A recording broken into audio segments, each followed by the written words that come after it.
Le ministère en charge de l'urbanisme ouvre ses portes aux populations de Kara et de ses environs. Une initiative qui est à sa deuxième édition cette année pour faire découvrir le département et ses prérogatives. De nouveaux outils de développement viennent d'être adoptés pour améliorer le quotidien des populations de la planète. Il s'agit des objectifs de développement durable ODD qui succèdent aux OMD avec de nouvelles stratégies. À découvrir tout de suite dans ce journal. Et puis les yeux seront sous les feux des projecteurs demain à l'occasion de la journée mondiale de la vue. Une occasion pour les professionnels de la santé oculaire au Togo de plaider pour l'accessibilité des soins à tous, thème justement de cette année. C'était les titres de cette édition. Merci de nous rejoindre pour le 20h sur la télévision togolaise. Pour la deuxième fois, le ministère de l'Urbanisme, de l'Habitat et du cadre de vie ouvre ses portes au public. Et cette année, c'est à Kara que se tient cette initiative pour faire découvrir aux populations le département et ses services. La cérémonie d'ouverture avec la correspondance de Nestor Mozo.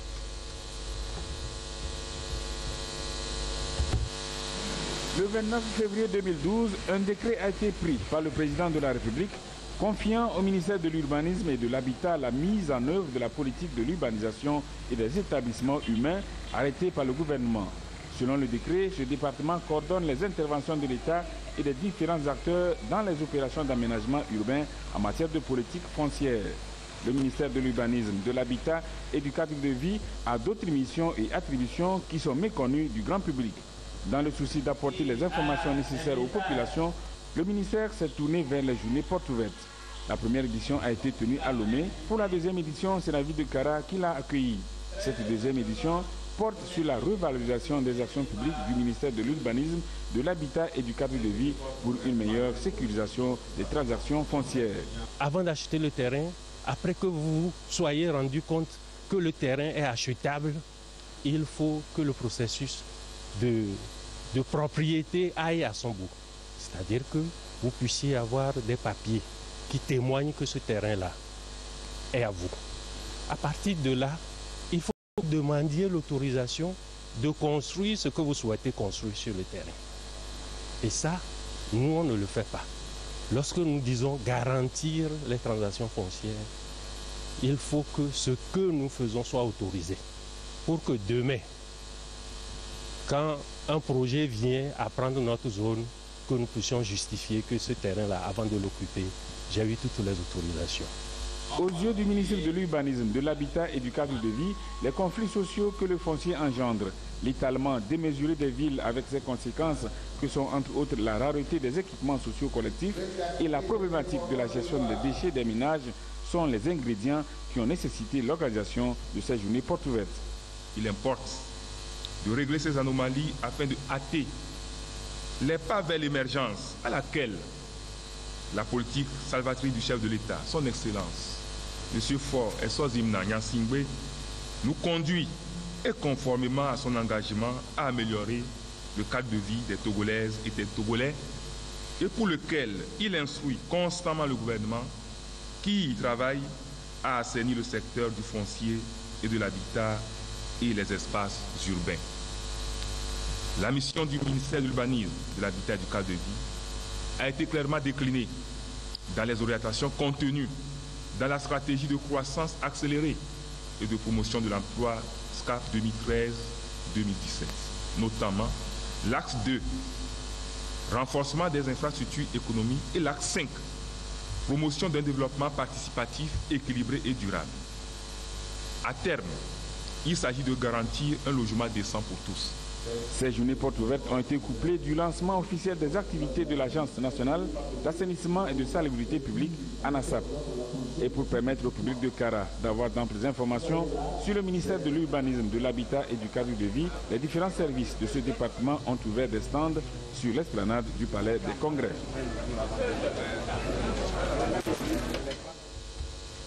Et parlant justement du cadre de vie et de l'habitat, sachez que c'est demain que s'ouvrira officiellement la semaine de l'architecte au Togo. Une occasion pour redécouvrir cette personne que l'on retrouve en amont et en aval de tous les travaux de construction. Et justement, un logement décent, mais aussi l'eau, l'électricité, un dispensaire et bien d'autres besoins vitaux. C'est à ces nécessités que tentent de répondre les OMD hier, ODD aujourd'hui. En tout, 17 objectifs.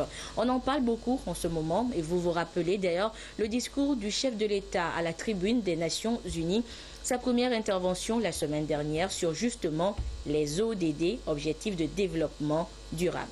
En quoi consiste ce nouveau programme? Les réponses avec Aimé Abali.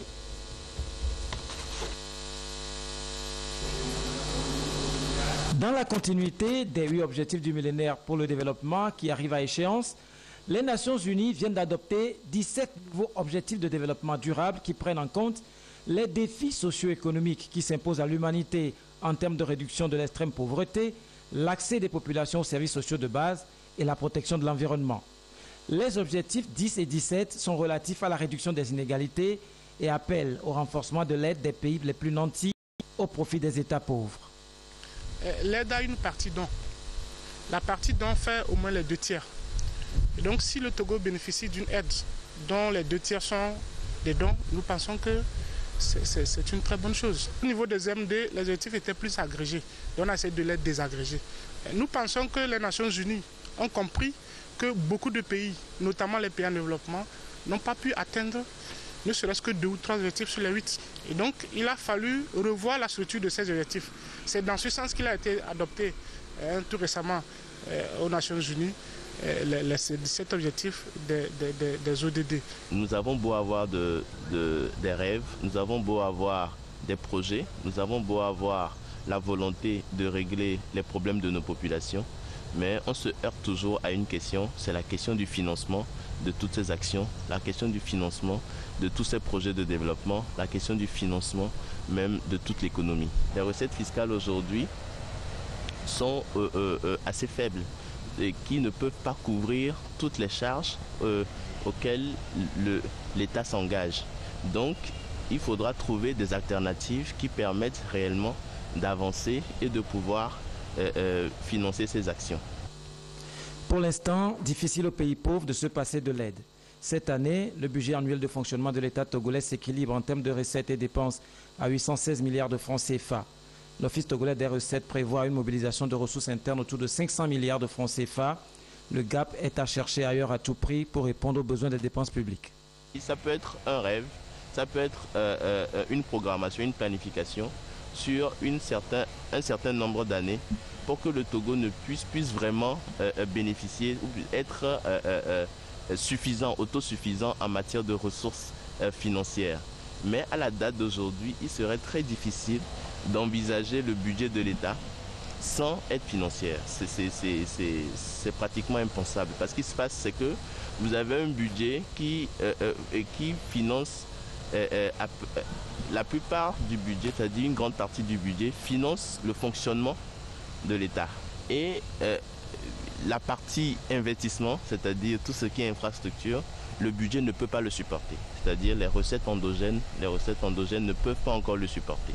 Donc, il serait bien d'envisager dans un moyen terme que l'État soit autosuffisant en matière de ressources financières.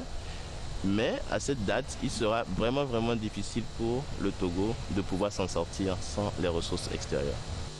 Le Togo n'a pas échappé au programme d'ajustement structurel des années 80.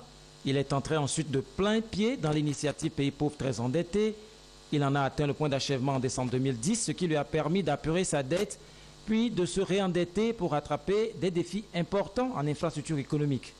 Convaincu par les signaux positifs qu'affiche alors l'économie togolaise, l'Union européenne, la France, l'Allemagne, la Banque mondiale, le FMI, la BAD, la BOAD, la Chine et le Japon sont on ne peut plus motivés à faire des décaissements. L'État togolais se bat désormais sur un autre front pour asseoir les bases de l'économie du pays, celui du partenariat public-privé. Le secteur public ne peut pas pourvoir toutes les infrastructures nécessaires au développement. Et donc, le secteur public peut amener ou bien créer des conditions favorables au secteur privé qui va prendre la relève pour pouvoir construire ces infrastructures. Je crois que le Togo aujourd'hui, au niveau du port, on a des PPP vraiment très intéressants, au niveau de l'aéroport également, et également dans d'autres secteurs où les PPP sont en train d'être mis en place. Nous pensons que des efforts sont en train d'être faits pour améliorer le climat des affaires. Le Togo a été classé parmi les 10 pays les meilleurs réformateurs dans le Doing Business et nous pensons que c'est une bonne chose. Si la réforme évolue, le Togo pourra en bénéficier suffisamment. On ne peut pas aujourd'hui se développer en vase clos. Le Togo doit s'ouvrir. Le Togo doit porter la plupart de ses chefs d'entreprise vers des marchés extérieurs. Et l'État doit pouvoir les accompagner. C'est un certain nombre de problématiques. Il faudra que l'État puisse apporter son soutien au secteur privé qui doit concurrencer les autres pays de sorte à ce que nous puissions avoir des retours en devises. Les ODD viennent se greffer sur la stratégie de croissance accélérée et de promotion de l'emploi élaborée par le Togo sur la période 2014-2020. 169 indicateurs seront pris en compte par les Nations Unies pour évaluer les différents pays. Le Togo entend s'y mettre à fond dans la réalisation de ces 17 objectifs pour faire mention honorable à l'horizon 2030. Je vous le disais en titre, demain, deuxième jeudi du mois d'octobre, sera célébrée la journée mondiale de la vue. Une occasion pour les spécialistes de la santé oculaire que sont les ophtalmologues, les opticiens, de mettre à jour les différentes pathologies liées à nos yeux et leur traitement. Mais cette année, l'accent est surtout mis sur la nécessité pour tous d'avoir accès aux soins oculaires. Information donnée hier lors d'un point de presse organisé par le programme de lutte contre la cécité. Le compte rendu avec Lucassi et Albertine Yaki. La cécité est un problème de santé publique. Cette pathologie, selon l'Organisation mondiale de la santé, a engendré 285 millions de déficiences visuelles, dont 39 millions d'aveugles. Mais 80% des déficiences visuelles sont évitables ou peuvent être soignées. C'est donc pour permettre aux populations de bien entretenir leur vue que le Programme national de lutte contre la cécité a initié cette rencontre. Soins oculaires pour tous. C'est pour dire que au Togo, chacun doit pouvoir aller dans les structures de soins pour se faire soigner. Il n'y a plus question que quelqu'un ait des problèmes d'yeux et qu'il reste à la maison. Mieux vaut prévenir que guérir. Et la prévention aussi passe par les soins précoces. Au Togo, la journée mondiale de la vue est essentiellement axée sur l'accessibilité des soins de santé oculaire. La première maladie, c'est la cataracte. Il faut opérer davantage pour que ceux qui sont aveugles de cataracte ils puissent recouvrer la vue. La deuxième priorité, c'est les vices de réfraction, les erreurs de réfraction. C'est ceux qui ont juste besoin des lunettes pour mieux voir. La troisième priorité, c'est le dépistage précoce et la prise en charge du glaucome, qui est très important pour que le glaucomateur ne devienne pas aveugle. Donc c'est une maladie qu'il faut faire dépister très tôt, diagnostiquer très tôt et prendre en charge. Maintenant, la quatrième maladie que je dis, maladie tropicale négligée, c'est le trachome. Cette maladie, malheureusement, qui est une maladie des milieux précaires, des milieux où l'hygiène n'est pas vraiment respectée et la salubrité devient monnaie courante. Nous encourageons la population à utiliser l'eau pour se laver le visage, pour laver les mains, pour aménager, pour ranger leur village propre, utiliser de l'eau propre et cette maladie évitée. Les soins oculaires pour tous, thème mondial de l'année 2015, convie chaque citoyen à s'orienter vers les structures sanitaires pour recevoir les soins appropriés. Direction le Burkina Faso, c'est officiellement la fin du RSP, le régiment de sécurité présidentielle. Après l'étape de désarmement, celle de la dissolution officielle de ce corps d'élite a eu lieu hier mardi lors d'une cérémonie à laquelle a pris part le comité des chefs d'état-major de la CEDEAO. Du RSP, le régiment de sécurité présidentielle effectif au Burkina Faso, auteur du coup d'État avorté du 17 septembre 2015, coup de force qui a secoué la transition burkinabé pendant une dizaine de jours, le régiment de sécurité présidentielle a été dissous le 25 septembre 2015 par les autorités de la transition. Selon le Premier ministre Isaac Yacouba Zida, ancien du RSP, le désarmement de ce corps d'élite qui était à la solde de l'ex-président Blaise Compaoré est un acte salvateur pour le Burkina Faso. Depuis sa création, le régiment de sécurité présidentielle a été utilisé par le régime du président Compaoré pour freiner les aspirations légitimes du peuple burkinabé à une vie démocratique réelle. au lieu de contribuer à la protection des populations, ce corps devenu une menace permanente contre la marche radieuse du peuple burkinabé est un instrument pour imposer la volonté d'un groupuscule qui, incapable d'apprendre les leçons de l'histoire de notre peuple, se condamne ainsi à répéter les erreurs d'un passé à jamais révolu. Débuté le 25 septembre 2015 puis interrompu 2 jours plus tard, ce désarmement est salué par les populations. Ce régiment fort d'environ 1300 hommes est souvent associé à plusieurs crimes de sang qui ont marqué la vie politique au Burkina Faso. Aujourd'hui, c'est un jour de joie pour les Burkinabés parce que simplement le RSP était devenu une menace et le RSP n'était plus accepté et ils ont eu, avec tout le coup d'État, beaucoup de gens sont morts, beaucoup de gens sont blessés. Il fallait vraiment qu'on épure cette maison-là. Le général Gilbert Diendéré, ancien chef d'état-major particulier de Blaise Compaoré, ainsi qu'une quinzaine d'officiers militaires soupçonnés d'être impliqués dans le coup d'État ont été mis aux arrêts. Cette cérémonie symbolique a connu la participation des chefs d'état-major des armées du Bénin, du Ghana, du Niger, du Nigeria, du Togo et du Sénégal. De leur côté, les Guinéens s'apprêtent à élire un nouveau président dimanche prochain. Et durant toute la campagne électorale, le président candidat Alpha Condé met en avant son bilan en matière énergétique, avec notamment le barrage de Caleta inauguré il y a seulement quelques jours.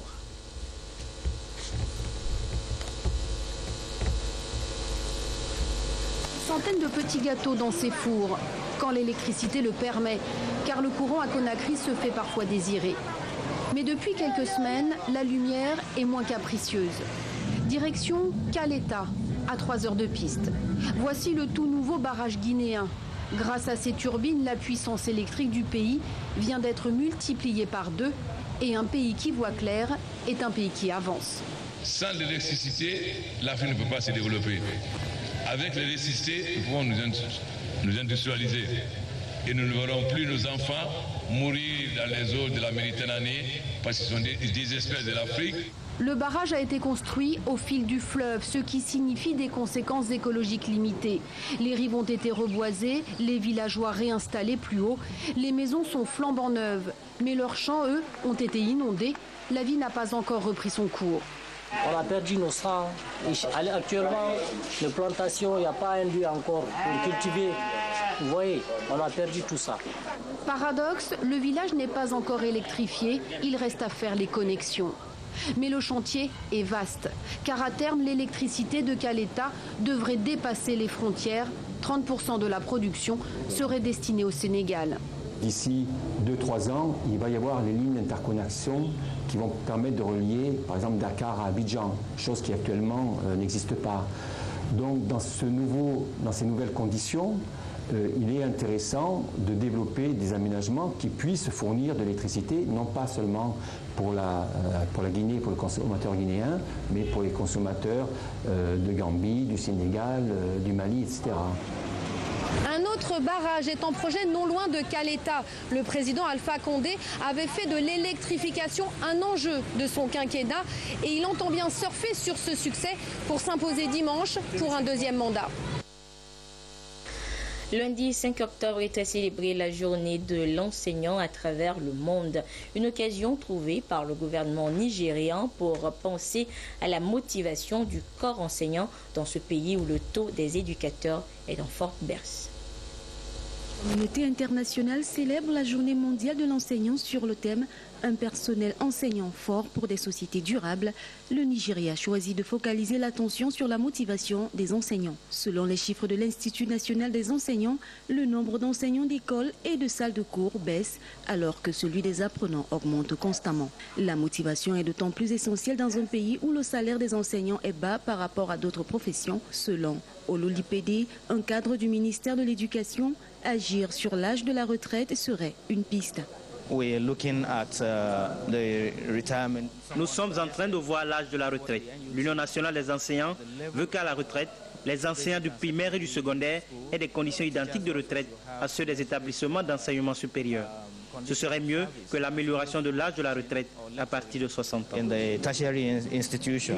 La journée mondiale de l'enseignant est célébrée tous les 5 octobre. Elle permet d'apprécier et de valoriser le rôle de l'enseignant dans la société. En cette année 2015, c'est l'occasion spéciale pour s'interroger sur l'éducation pour tous, un des objectifs du millénaire pour le développement. Au Nigeria, des efforts restent à faire dans ce sens. Ce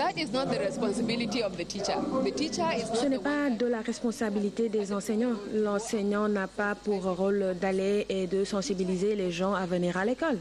L'enseignant est supposé être à l'école pour former les apprenants. Ce n'est pas donc le rôle de l'enseignant, c'est le rôle de la société et des autorités de faire de l'éducation pour tous une réalité. L'UNESCO estime que pour réaliser l'objectif de l'enseignement primaire universel d'ici à 2020, au total 12,6 millions d'enseignants du primaire devront être recrutés dans le monde.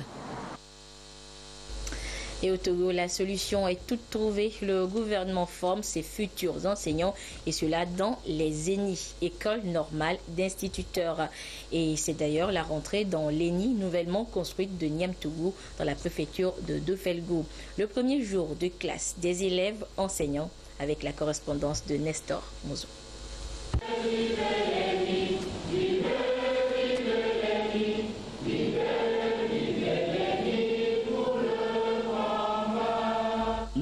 Du normalien a tonné fort le 5 octobre 2015 dans cet amphithéâtre de l'école normale d'instituteurs de Niamtougou.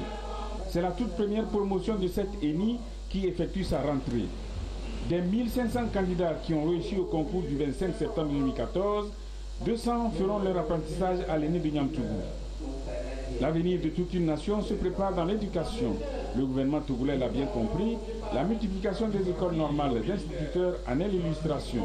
À l'ENI, la formation dure 36 semaines, soit 9 mois. Cette formation se caractérise par 2 phases.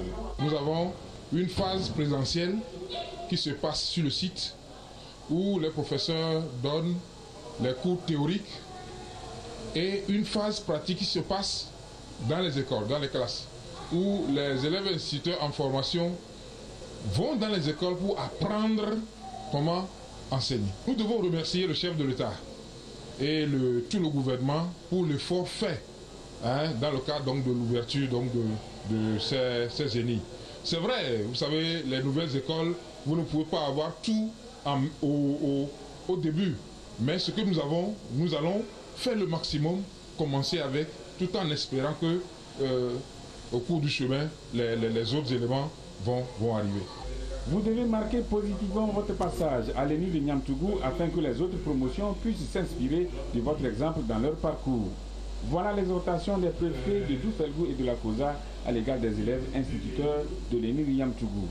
Zato Koura et le colonel Badibao Bakali les ont appelés à la discipline et à l'assiduité, gage de réussite dans tout apprentissage. L'école normale d'instituteurs de Niamtougou est l'une des 3 qui démarrent leurs activités cette année. Les 2 autres sont celles de Saute-Bois et d'Adeta. Les 3 viennent s'ajouter à celle de Moitien, la plus ancienne, et à celle de Tablibo et d'Apaon.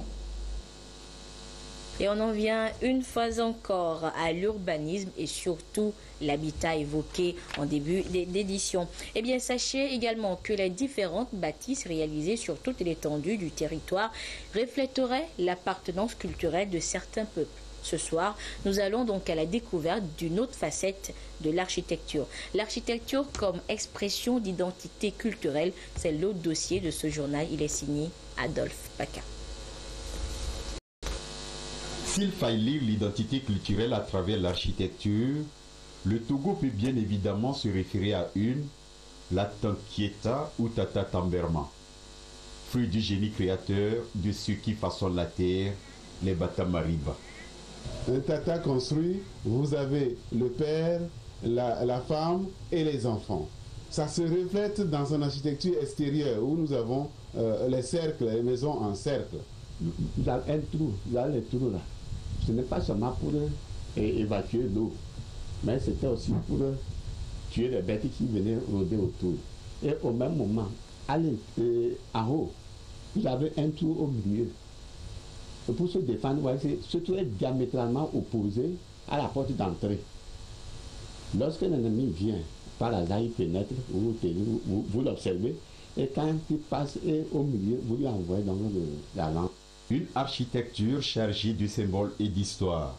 À travers le pays, c'est toute une richesse qui s'affirme dans la diversité des peuples. Plus de 40 ethnies et à chaque contrée, sa perception du monde. La partie septentrionale, par exemple, s'illustre par une architecture de type soudanais. Il y a tellement de diversité culturelle dans notre petit mais beau pays que c'est un élan de recherche qui peut faire une synthèse, qui peut être normalisé pour que ça devienne une référence, pour être sûr que quand on conçoit une maison, elle est susceptible d'être adaptée à la plupart des citoyens togolais. Des types de construction adaptés à nos réalités culturelles, c'est là où l'Afrique entière peine à se retrouver. Seuls les villages et hameaux reculés gardent encore, un tant soit peu, l'authenticité des créations architecturales typiquement africaines. L'optimisation de l'espace en milieu urbain ne permet pas toujours que l'on puisse importer ce modèle d'architecture. Et nous, notre rôle aujourd'hui, c'est de trouver le juste milieu entre le traditionnel pur et le moderne à tout va. En perdition face à la modernisation, cette richesse est restée un parent pauvre de son histoire, envahi surtout en milieu urbain par celle occidentale. Quand on arrive dans une ville, dans un pays, les premières impressions qu'on se fait sur le cadre physique, c'est l'architecture. Cela doit incarner notre culture, notre identité. Si quelqu'un débarque au Togo pour la première fois, est-ce qu'il faut qu'il ait l'impression qu'il est à Hong Kong ou à Paris? La question identitaire se pose en évidence dans ce domaine. Loin de se fermer sur soi, que cette quête de l'identité soit une occasion pour l'Afrique de s'ouvrir sur le reste du monde et que nos cultures apportent leur contribution à la civilisation universelle en inspirant aussi d'autres cultures.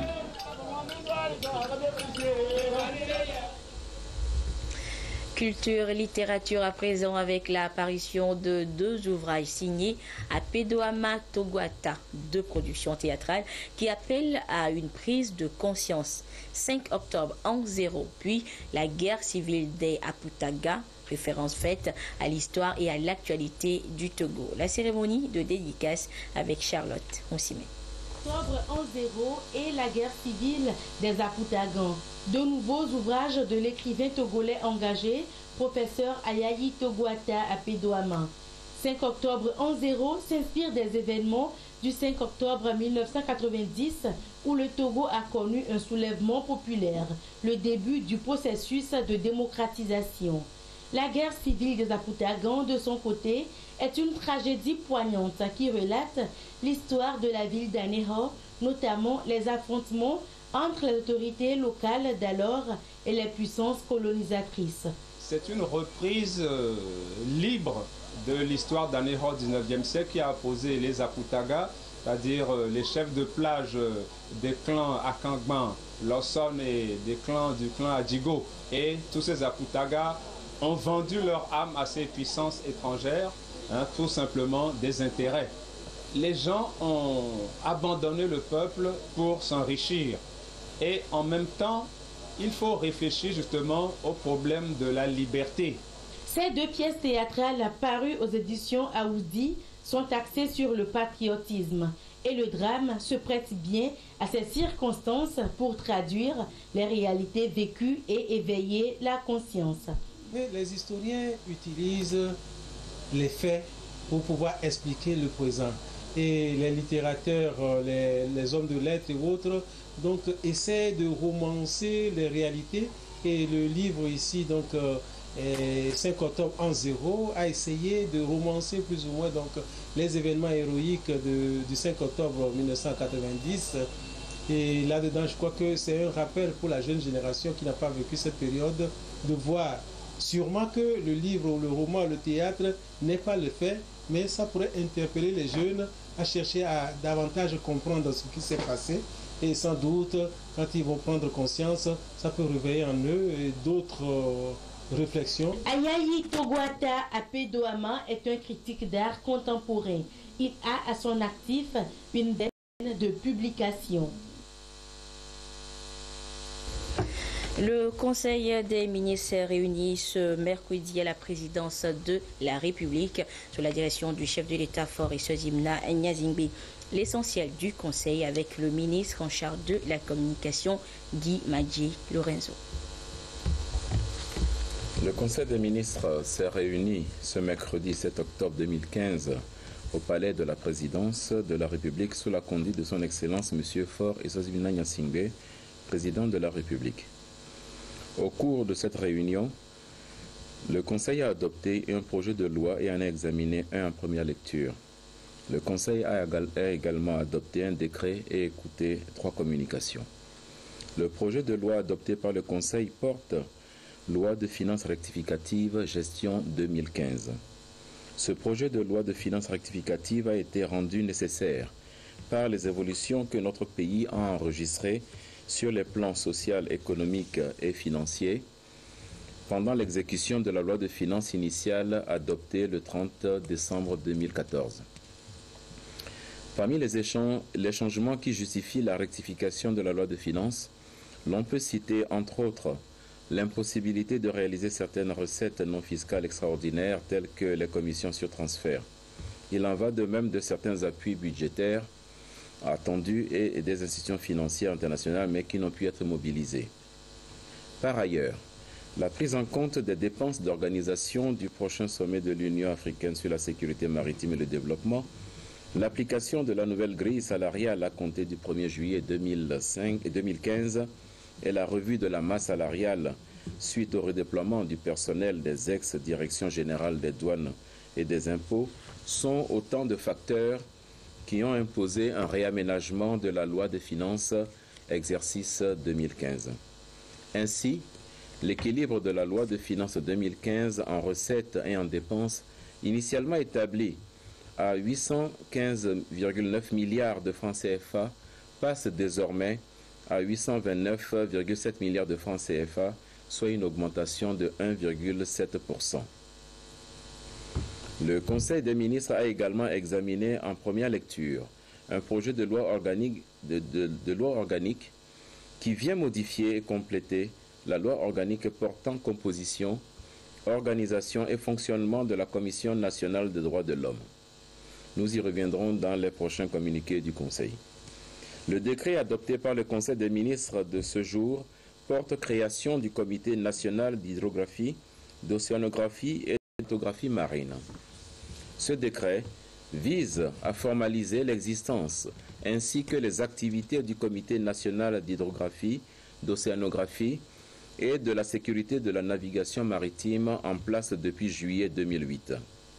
Il permettra également au Togo d'être mieux représenté auprès des institutions internationales qui traitent de cette matière et de bénéficier ainsi des informations nautiques, du renforcement des capacités, de la formation aussi bien du personnel que des universitaires dans les domaines de l'hydrographie, de l'océanographie et de la cartographie.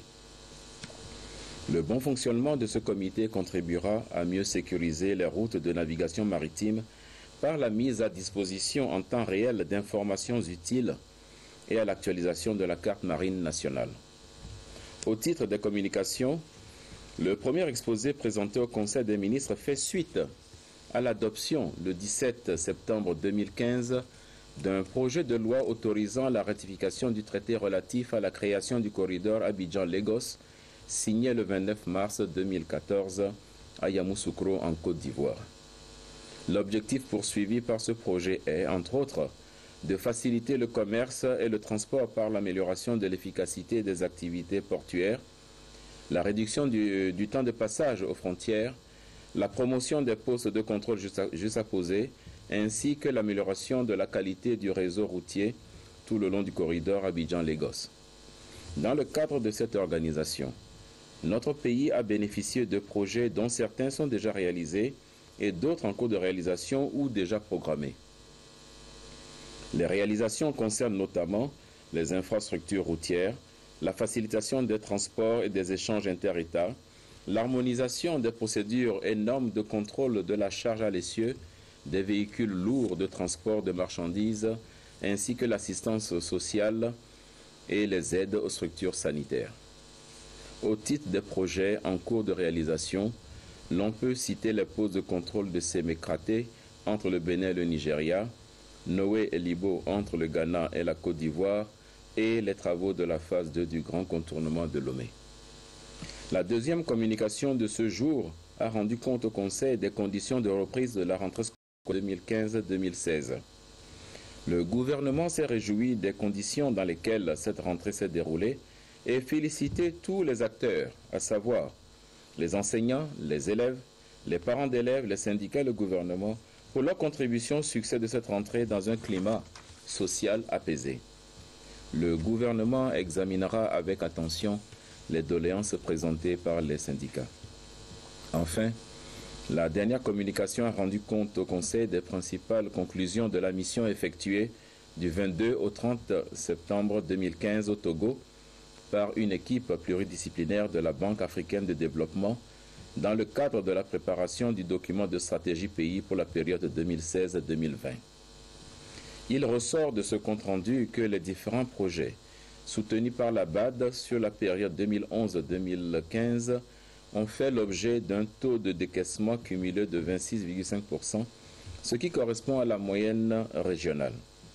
Le rapport note aussi que durant cette période, le Togo a connu un taux de croissance moyen de 5%, un recul de l'incidence de la pauvreté de 61,7% en 2006 à 58,7% en 2011 et le développement remarquable d'une plateforme portuaire et aéroportuaire qui constitue un atout majeur pour le pays.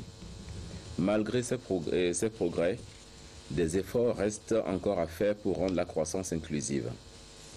Ainsi, pour les 5 prochaines années, l'intervention de la BAD au Togo sera axée sur l'appui à la mise en place des infrastructures de soutien à la transformation socio-économique inclusive et le soutien aux réformes financières et à la gouvernance sectorielle et locale.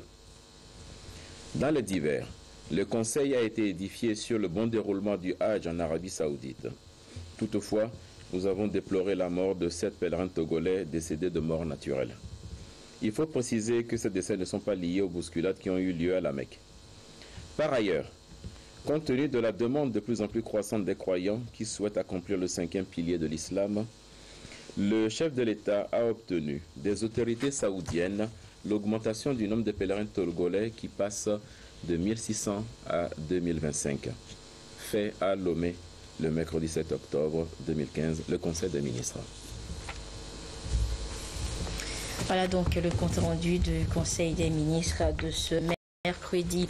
Vous avez suivi hier l'ouverture officielle de la 2e session ordinaire de l'année 2015 des parlementaires togolais. Une cérémonie à laquelle ont également pris part les présidents des parlements béninois, gabonais, nigériens et bissau-guinéens et leurs délégations. Et hier, au soir de l'ouverture de la session, ils ont été conviés à un dîner par leur homologue togolais Dama Dramani. Soirée de détente également pour les députés togolais avant le démarrage des travaux à l'hémicycle dans les prochains jours. Je vous laisse apprécier l'ambiance.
C'est sur cette ambiance du savoir-faire culturel des parlementaires que se referme cette édition. Merci à vous qui l'avez suivi où que vous soyez grâce à la télévision togolaise, notamment du côté de New Oma dans les savanes. Au revoir.